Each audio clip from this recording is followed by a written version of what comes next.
एक बार जब श्रीपाल और मैना जिनालय में प्रभु दर्शन कर रहे थे, तब रानी रूप सुंदरी ने उन्हें देखा।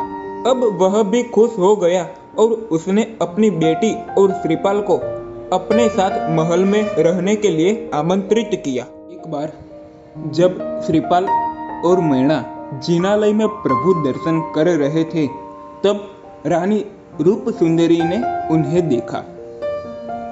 वह यह दृश्य देखकर चौंक गई कि उसकी बेटी जिसके साथ उसकी शादी हुई थी, उस कोढ़ी के बजाय एक सुंदर आदमी के साथ थी।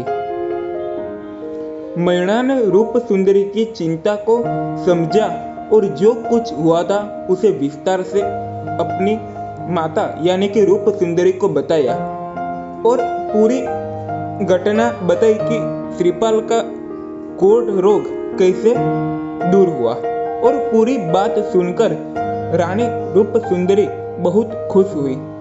उसने राजा से कहा कि कर्म के सिद्धांत के बारे में मैना की दृढ़ता सही साबित हुई है।